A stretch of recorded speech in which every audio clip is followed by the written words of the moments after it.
ಬೆಂಗಳೂರಿನಿಂದ ಹೊಸಪೇಟೆಗೆ ಸಂಪರ್ಕವನ್ನು ಕಲ್ಪಿಸುವಂಥ ರಾಷ್ಟ್ರೀಯ ಹೆದ್ದಾರಿ 50 ಯಮಸ್ವರೂಪಿಯಾದ ಈ ರಾಷ್ಟ್ರೀಯ ಹೆದ್ದಾರಿ ಪಾಪ ಆ ಊರಿನ ಜನರಿಗೆ ಶಾಪವಾಗಿ ಪರಿಣಮಿಸಿದೆ. ಬೆಂಗಳೂರು ಹೊಸಪೇಟೆ ನಡುವೆ ಯಮಸ್ವರೂಪಿ ಹೆದ್ದಾರಿ ಇಡೀ ಊರನ್ನೇ ಎರಡು ಭಾಗವನ್ನಾಗಿ ಮಾಡಿರುವ NH50 ಹೆದ್ದಾರಿ ಹಾದು ಹೋಗಿರೋದ್ರಿಂದ ಎರಡು ಭಾಗವಾಗಿದೆ ಪಿಳ್ಳೆಕೆರನಹಳ್ಳಿ. ಗ್ರಾಮಸ್ಥರಿಗೆ ನಿತ್ಯವೂ ಕೂಡ ರಾಷ್ಟ್ರೀಯ ಹೆದ್ದಾರಿಯ ಗೋಳು ತಪ್ಪಲಿಲ್ಲ. ಜಿಲ್ಲಾಡಳಿತದಿಂದ ಕೂಗಳತೆ ದೂರದಲ್ಲಿರುವಂಥ ರಾಷ್ಟ್ರೀಯ ಹೆದ್ದಾರಿಯಲ್ಲಿ ಜನ ಸಾಯ್ತಾ ಇದ್ರೆ, ಕೈಕಾಲು ಮುರಿದುಕೊಳ್ತಾ ಇದ್ರೆ ಜಿಲ್ಲಾಡಳಿತ ಕಣ್ಮುಚ್ಚಿ ಕುಳಿತುಕೊಂಡಿದೆ. ಮಾನ್ಯ ಶಾಸಕರು ಸುಮ್ಮನೆ ಇದ್ದಾರೆ. ಪಿಳ್ಳೆಕೆರನಹಳ್ಳಿಯಿಂದ ರಿಪಬ್ಲಿಕ್ ಕನ್ನಡ ಗ್ರೌಂಡ್ ರಿಪೋರ್ಟ್ ಮಾಡಿದೆ. ಬೆಂಗಳೂರು ಹೊಸಪೇಟೆ ನಡುವೆ ಯಮಸ್ವರೂಪಿ ಹೆದ್ದಾರಿಯ ಕರಾಳತೆಯನ್ನು ರಿಪಬ್ಲಿಕ್ ಕನ್ನಡ ಇವತ್ತು ನಿಮ್ಮ ಮುಂದೆ ತೆರೆದಿಟ್ಟಿದೆ.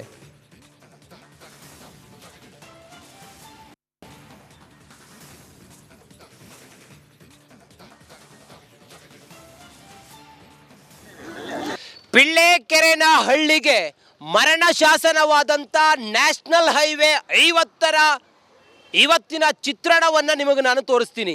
ಎಷ್ಟು ಮಾರಕವಾಗಿದೆ ನ್ಯಾಷನಲ್ ಹೈವೇ 50 ಪಿಳ್ಳೆಕೆರನಹಳ್ಳಿಗೆ ಅನ್ನೋದಕ್ಕೆ ಸಾಕ್ಷಿ ಸಮೇತ ನಾನಿವತ್ತು ತೋರಿಸ್ತೀನಿ. ಇಷ್ಟು ದಿನಗಳ ಕಾಲ ಅವರು ಕಣ್ಣಲ್ಲಿ ರಕ್ತವನ್ನೇ ಸುರಿಸ್ತಾ ಇದ್ರು ಪಿಳ್ಳೆಕೆರನಹಳ್ಳಿಯ ಜನ ಈ ಕಡೆಯಿಂದ ಆ ಕಡೆಗೆ ಹೋಗೋದಕ್ಕೆ. ಇವತ್ತು ಅದರ ಚಿತ್ರಣ ಹೇಗಿದೆ ಅನ್ನೋದನ್ನು ನಾನು ತೋರಿಸ್ತೀನಿ. ನೋಡಿ, ಇದು ಪಿಳ್ಳೆಕೆರನಹಳ್ಳಿನೇ, ಆ ಕಡೆ ಇರೋದು ಪಿಳ್ಳೆಕೆರನಹಳ್ಳಿನೇ. ಈ ಪಿಳ್ಳೆಕೆರನಹಳ್ಳಿಯ ಮಧ್ಯದಲ್ಲಿ ಹಾದು ಹೋಗಿದ್ದೆ ನ್ಯಾಷನಲ್ ಹೈವೇ 50, ಬೆಂಗಳೂರು ಟು ಹೊಸಪೇಟೆಗೆ ಕನೆಕ್ಟ್ ಆಗುವಂಥ ರಾಷ್ಟ್ರೀಯ ಹೈವೇ. ಆದರೆ ಅದು ಜನರ ಬದುಕಿಗೆ ಎಷ್ಟು ಮಾರಕ ಆಗಿದೆ ಅಂತ ಕೇಳಿದರೆ, ಇಲ್ಲೊಂದು ಅಂಡರ್ ಪಾಸ್ ಇಲ್ಲದೆ ಜನ ಪ್ರತಿದಿನ ಅನುಭವಿಸುವಂಥ ಕಷ್ಟವನ್ನು ಇವತ್ತು ನಾನು ತೋರಿಸ್ತೀನಿ. ನೋಡಿ, ಇದು ನಾವು ಈ ಕಡೆಯ ಪಿಳ್ಳೆಕೆರನಹಳ್ಳಿಯ ಜನ ತಮ್ಮ ಬದುಕಿಗಾಗಿ ಆ ಕಡೆಗೆ ಹೋಗೋದಾದರೆ, ನೀರು ಅಥವಾ ದವಸ ಧಾನ್ಯಗಳಿಗಾಗಿ ಹೋಗೋದಿದ್ರೆ ಹೀಗೆ ಬರಬೇಕು. ಅವರು ಹೀಗೆ ಹತ್ತಿ ನೋಡಿ, ನನ್ನ ಜೊತೆಯಲ್ಲಿ ಕೆಲ ತಾಯಂದಿರು ಹೋಗೋರು ಇದ್ದಾರೆ, ಅವ್ರನ್ನ ಶೂಟ್ ಮಾಡಿ ತೋರಿಸ್ತೀನಿ. ಮಗುನ ಎತ್ಕೊಂಡು ಹೇಗೆ ಹೋಗ್ತಿದ್ದಾರೆ ನೋಡಿ, ಆ ತಾಯಿ ಬರೋದು ನೋಡಿ. ಕೊಡಪಾನ ಹಿಡ್ಕೊಂಡು ನೀರಿಗಾಗಿ ಆ ಕಡೆ ಹೋಗ್ಬೇಕಂತ ಹೇಳಿದ್ರು ಕೂಡ ಇದೇ ಪಿಳ್ಳೆಕೆರನಹಳ್ಳಿಯ ಈ ರಾಷ್ಟ್ರೀಯ ಹೈವೇಯ ಮೂಲಕವೇ ಅವ್ರು ಹೋಗಬೇಕಾಗತ್ತೆ. ನೋಡಿ, ಅಲ್ಲಿನ ಚಿತ್ರಣವನ್ನು ತೋರಿಸುವಂಥ ಪ್ರಯತ್ನವನ್ನು ನಾನು ನಿಮಗೆ ಮಾಡ್ತಾ ಹೋಗ್ತೀನಿ. ಪಿಳ್ಳೆಕೆರನಹಳ್ಳಿಯಲ್ಲ ಜನ ಹೇಗೆ ವಾಸಿಸ್ತಾ ಇದ್ದಾರೆ ಇಷ್ಟು ದಿನಗಳ ಕಾಲ. ಸುಮಾರು ಒಂದು 10 ವರ್ಷ ಆಗಿದೆಯೇನೋ ಇಲ್ಲಿ ಈ ರಾಷ್ಟ್ರೀಯ ಹೈವೇ ಆಗಿ. ತಾಯಿಯೊಬ್ಬರು ಮಗುವನ್ನು ಆ ಕಡೆಯಿಂದ ಈ ಕಡೆ ಬರಬೇಕಂತ ಹೇಳಿದರೆ ಎಷ್ಟು ಕಷ್ಟ ಆಗುತ್ತೆ ನೋಡಿ. ಶಾಲಾ ಮಕ್ಕಳು ಓಡಾಡ್ತವೆ ಇಲ್ಲಿ. ಹಾಗೆ ತಾಯಂದ್ರು ನೀರಿಗಾಗಿ ಹೋಗ್ಬೇಕಂದ್ರೂ ಕೂಡ ಇಲ್ಲೇ ಹೋಗಬೇಕು, ದವಸ ಧಾನ್ಯ ತಗೊಂಡು ಹೋಗ್ಬೇಕಂದ್ರೂ ಕೂಡ ಇಲ್ಲೇ ಹೋಗಬೇಕು. ಕೊಡಪಾನ ಹಿಡ್ಕೊಂಡು ಈ 120-150 ಸ್ಪೀಡ್ನಲ್ಲಿ ಬರುವಂಥ ವೆಹಿಕಲ್ಗಳಿದ್ದಾವಲ್ಲ, ಅವುಗಳನ್ನು ನೋಡಿಕೊಂಡು ಇಲ್ಲಿ ನುಸುಳ್ಕೊಂಡು ಬರೋದು ಅಂತ ಹೇಳಿದರೆ ಇದು ಎಂಥ ವಿಪರ್ಯಾಸ. ಸ್ವಾತಂತ್ರ್ಯ ಬಂದು ನಾವು ಇಷ್ಟೆಲ್ಲ ಸಂಭ್ರಮಿಸ್ತಾ ಇದ್ದೀವಿ. ಆದರೆ ಈ ಪಿಳ್ಳೆಕೆರನಹಳ್ಳಿಯ ಜನರ ಬದುಕು ಎಷ್ಟು ದುಸ್ತರವಾಗಿದೆ ಅನ್ನೋದಕ್ಕೆ ಇಲ್ಲೊಂದು ನಿರ್ಮಾಣವಾಗಿರುವಂಥ ಈ ರಾಷ್ಟ್ರೀಯ ಹೈವೇಯಿಂದ ಆಗಿರುವಂಥ ಸಮಸ್ಯೆಯೇ ಸಾಕ್ಷಿ. ತಾಯಂದಿರೆಲ್ಲ ಪ್ರತಿ ದಿನವೂ ಕೂಡ ಹೀಗೆ ಬರ್ತಾರೆ ನೋಡಿ. ಆ ಮಗುವನ್ನು ಕರ್ಕೊಂಡು ಬರಬೇಕಾದ್ರೆ ಅವ್ರು ಎಷ್ಟು ಪರಿಪಾಟಲ್ ಪಡ್ತಾರೆ ಅಂತ ಹೇಳಿದರೆ ಹೇಳಲಿಕ್ಕೆ ಅಸಾಧ್ಯ. ನಿನ್ನ ಹೆಸರೇನು ಪುಟ್ಟ? ಹೆಸರೇನು? ನೋಡಿ, ಆ ತಾಯಿಯೊಬ್ರು ಎಷ್ಟು ಕಷ್ಟಪಟ್ಟು ಇಲ್ಲಿ ಕೆಳಗಡೆ ನುಸುಳ್ಕೊಂಡು ಈ ಕಡೆಗೆ ಬರ್ತಾರೆ ನೋಡಿ. ಇಲ್ಲಿ ನೀರಿನ ಟ್ಯಾಂಕ್ ಇದೆ, ನೀರಿನ ಟ್ಯಾಂಕ್ ಅಲ್ಲಿದೆ, ನೀವು ಗಮನಿಸ್ತಾ ಇದ್ದೀರಲ್ಲ. ಶಾಲೆ ಅಲ್ಲಿದೆ, ರೇಷನ್ ಅಂಗಡಿ ಅಲ್ಲಿದೆ. ಹಾಗೆ ಯಾರಾದರೂ ಓಟ್ ಹಾಕಬೇಕಂದ್ರೂ ಕೂಡ ಅಲ್ಲೇ ಬರಬೇಕು. ಇದು ರಾಷ್ಟ್ರೀಯ ಹೆದ್ದಾರಿ. ಈಗಷ್ಟೇ ಒಂದು ವೆಹಿಕಲ್ ಹೋಯ್ತು. ಎಷ್ಟು ಸ್ಪೀಡ್ನಲ್ಲಿ ವೆಹಿಕಲ್ ಬರ್ತಾವೆ ಇಲ್ಲಿ ನೀವು ನೋಡಿ. ಬೇಕಾದರೆ ನೋಡಿ, ನ್ಯಾಷನಲ್ ಹೈವೇ ಇದು. ಒಂದು ಸಾಮಾನ್ಯ ಪರಿಜ್ಞಾನ ಇಲ್ವಾ? ಒಂದು ಹಳ್ಳಿಯನ್ನು ಹಾದು ಹೋಗುತ್ತೆ ಅಂತೇಳಿ ಹೇಳಿದರೆ ರಾಷ್ಟ್ರೀಯ ಹೈವೇ ಅಂಡರ್ ಪಾಸ್ ಮಾಡಬೇಕು ಅನ್ನುವಂಥ ಸಾಮಾನ್ಯವಾದಂಥ ಜ್ಞಾನ ಇಲ್ವಾ? ಹಾಗಾದರೆ ಇವರಿಗೆ ವೈಜ್ಞಾನಿಕವಾಗಿ ಮಾಡದೇ ಇದ್ದದ್ರಿಂದಾಗಿ ಪ್ರತಿದಿನವೂ ಕೂಡ ಇಲ್ಲಿನ ಜನ ಇಡೀ ಶಾಪವನ್ನು ಇಲ್ಲಿನ ವ್ಯವಸ್ಥೆಗೆ ಹಾಕ್ತಾ ಇದ್ದಾರೆ. ಹಾಗಾದರೆ ಆ ತಾಯಂದಿರು ಏನು ಹೇಳ್ತಾರೆ ಅನ್ನೋದನ್ನು ಕೂಡ ನಿಮಗೆ ತಿಳಿಸೋ ಪ್ರಯತ್ನ ಮಾಡ್ತೇನೆ. ಮಗುವಿಗೆ ಬಾಕ್ಸ್ ಕೊಡಬೇಕಂದ್ರೂ ಕೂಡ ಇದನ್ನೇ ನೋಡಿ, ಇಷ್ಟು ದಾರಿ ನೋಡ್ಕೊಂಡು ಹೋಗ್ಬೇಕು. ಅಮ್ಮ, ತಮ್ಮ ಹೆಸರಮ್ಮ? ಮೀನಾಕ್ಷಮ್ಮ. ಏನು ತಗೊಂಡು ಹೋಗ್ತಿದ್ದೀರಿ? ಊಟ ತಗೊಂಡು ಹೋಗ್ತಿದ್ದೀರಿ. ಪ್ರತಿದಿನ ಹೀಗೆ ದಿನ ಓಡಾಡ್ತೀನಿ ಸರ್ ಸ್ಕೂಲಿಗೆ. ನೀರು, ಊಟ. ಏನಾದರೂ ಅಪಘಾತ ಆಗಿ ಹೆಚ್ಚು ಕಮ್ಮಿ ಆದ್ರೆ ಹೆಂಗಮ್ಮ? ಏನ್ ಮಾಡಕ್ ಸರ್, ನಮ್ಮ ಕರ್ಮ. ಎಷ್ಟು ವರ್ಷ ಆಯ್ತಮ್ಮ? 20 ವರ್ಷದಿಂದ 20 ವರ್ಷ ಆಯ್ತು.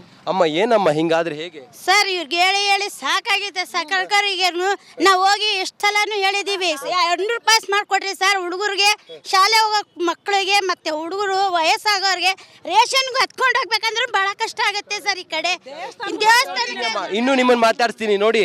ಜನರ ಬದುಕು ಹಿಂಗಿದೆ. ರಾಷ್ಟ್ರೀಯ ಹೈವೇಯಲ್ಲಿ ವೆಹಿಕಲ್ಗಳು ಎಷ್ಟು ಸ್ಪೀಡಾಗಿ ಬರ್ತವೆ ನಿಮ್ಗೆ ಗೊತ್ತಿದೆ. ಅಂತ ರಾಷ್ಟ್ರೀಯ ಹೈವೇಯಲ್ಲಿ ಪ್ರತಿದಿನವೂ ಕೂಡ ಬದುಕನ್ನು ಆ ಕಡೆಯಿಂದ ಈ ಕಡೆಗೆ ಹೋಗೋರು ಸಾಗಿಸ್ಬೇಕು ಅಂತ ಹೇಳಿದರೆ ಹೇಗೆ ಸಾಧ್ಯ ಇದು? ಮಾನ್ಯ ಇಲ್ಲಿನ ಸಂಸದರೇ, ಮಾನ್ಯ ಇಲ್ಲಿನ ಶಾಸಕರೇ, ರಾಜ್ಯದ ಘನತೆವೆತ್ತ ಮುಖ್ಯಮಂತ್ರಿಗಳೇ, ರಾಜ್ಯದ ಘನತೆವೆತ್ತ ಉಸ್ತುವಾರಿ ಮಂತ್ರಿಗಳೇ, ಈ ಅವ್ಯವಸ್ಥೆ ನಿಮ್ಗೆ ಕಣ್ಣಿಗೆ ಕಾಣಿಸ್ತಾ ಇಲ್ವಾ? ಇಲ್ಲಿನ ಜನರ ಬದುಕು ಹೀಗೆಲ್ಲ ದುಸ್ತರಾಗಿರೋದು ನಿಮ್ಗೆ ಕಾಣಿಸ್ತಾ ಇಲ್ವಾ? ಯಾರಿದ್ದಾರೆ ಇವರಿಗೆ ದಿಕ್ಕು? ಏನಾದರೂ ಹೆಚ್ಚು ಕಮ್ಮಿ ಆಗಿ ಮಗುವಿಗೋ, ತಾಯಂದಿರಿಗೋ, ಅಣ್ಣಂದಿರಿಗೋ, ತಮ್ಮಂದಿರಿಗೋ, ಮಕ್ಕಳಿಗೋ ಏನಾದರೂ ಆಯ್ತಾ ಅಂತ ಹೇಳಿದರೆ ಆ ಜೀವಕ್ಕೆ ಬೆಲೆ ಇಲ್ವಾ? ಹಾಗಾದರೆ ಇದು ಪಿಳ್ಳೆಕೆರೆನ ಹಳ್ಳಿಯ ಜನರ ಈ ಒಂದು ಮರಣ ಶಾಸನವಾದಂಥ ಯಮಸ್ವರೂಪಿಯಾಗಿರುವಂಥ ನ್ಯಾಷನಲ್ ಹೈವೇ ತಂದಿರುವಂಥ ಅವಾಂತರ. ಇಲ್ಲಿನ ಜನರ ಬೇಡಿಕೆ ಏನು ಅಂತ ಕೇಳಿದರೆ ಒಂದು ಅಂಡರ್ ಪಾಸ್, ನಮ್ಮ ಬದುಕುಳಿಸಿ ನಮ್ಗೆ ಜೀವಕ್ಕೆ, ನಮ್ಮ ಜೀವನಕ್ಕೆ ಆಧಾರ ಆಗಿ ಒಂದು ಅಂಡರ್ ಪಾಸ್ ಮಾಡಿ ಅಂತೇಳಿ ಹೇಳ್ತಾ ಇದ್ದಾರೆ. ಇಲ್ಲಿನ ಚಿತ್ರಣವನ್ನು ಇನ್ನಷ್ಟು ಎಕ್ಸ್ಪ್ಲೋರ್ ಮಾಡ್ತೀನಿ. ಕ್ಯಾಮ್ರಾ ಪರ್ಸನ್ ರಾಕೇಶ್ ಜೊತೆಗೆ ನಾನು ರಂಜಿತ್ ಶಿರಿಯಾ, ರಿಪಬ್ಲಿಕ್ ಕನ್ನಡ, ಚಿತ್ರದುರ್ಗ.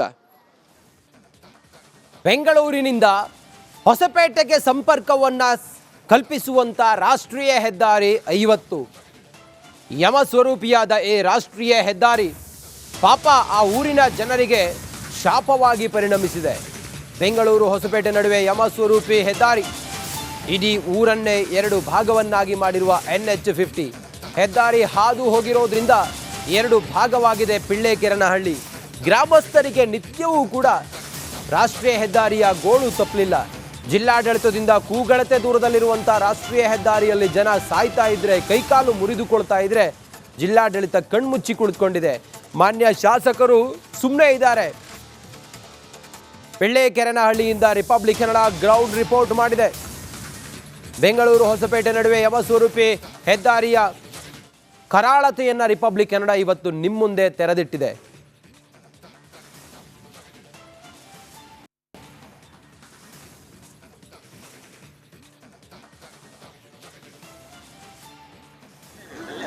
ಪಿಳ್ಳೆಕೆರೆನಹಳ್ಳಿಗೆ ಮರಣ ಶಾಸನವಾದಂಥ ನ್ಯಾಷನಲ್ ಹೈವೇ 50ರ ಇವತ್ತಿನ ಚಿತ್ರಣವನ್ನು ನಿಮಗೆ ನಾನು ತೋರಿಸ್ತೀನಿ.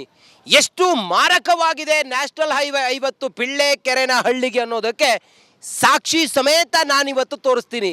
ಇಷ್ಟು ದಿನಗಳ ಕಾಲ ಅವರು ಕಣ್ಣಲ್ಲಿ ರಕ್ತವನ್ನೇ ಸುರಿಸ್ತಾ ಇದ್ರು ಪಿಳ್ಳೆಕೆರೆನಹಳ್ಳಿಯ ಜನ ಈ ಕಡೆಯಿಂದ ಆ ಕಡೆಗೆ ಹೋಗೋದಕ್ಕೆ. ಇವತ್ತು ಅದರ ಚಿತ್ರಣ ಹೇಗಿದೆ ಅನ್ನೋದನ್ನು ನಾನು ತೋರಿಸ್ತೀನಿ ನೋಡಿ. ಇದು ಪಿಳ್ಳೆಕೆರೆನಹಳ್ಳಿನೇ, ಆ ಕಡೆ ಇರೋದು ಪಿಳ್ಳೆಕೆರೆನಹಳ್ಳಿನೇ. ಈ ಪಿಳ್ಳೆಕೆರೆನಹಳ್ಳಿಯ ಮಧ್ಯದಲ್ಲಿ ಹಾದು ಹೋಗಿದ್ದೆ ನ್ಯಾಷನಲ್ ಹೈವೇ 50, ಬೆಂಗಳೂರು ಟು ಹೊಸಪೇಟೆಗೆ ಕನೆಕ್ಟ್ ಆಗುವಂಥ ರಾಷ್ಟ್ರೀಯ ಹೈವೇ. ಆದರೆ ಅದು ಜನರ ಬದುಕಿಗೆ ಎಷ್ಟು ಮಾರಕ ಆಗಿದೆ ಅಂತ ಕೇಳಿದರೆ, ಇಲ್ಲೊಂದು ಅಂಡರ್ ಪಾಸ್ ಇಲ್ಲದೆ ಜನ ಪ್ರತಿದಿನ ಅನುಭವಿಸುವಂಥ ಕಷ್ಟವನ್ನು ಇವತ್ತು ನಾನು ತೋರಿಸ್ತೀನಿ ನೋಡಿ. ಇದು ನಾವು ಈ ಕಡೆಯ ಪಿಳ್ಳೆಕೆರೆನಹಳ್ಳಿಯ ಜನ ತಮ್ಮ ಬದುಕಿಗಾಗಿ ಆ ಕಡೆಗೆ ಹೋಗೋದಾದರೆ, ನೀರು ಅಥವಾ ದವಸ ಧಾನ್ಯಗಳಿಗಾಗಿ ಹೋಗೋದಿದ್ರೆ ಹೀಗೆ ಬರಬೇಕು ಅವರು.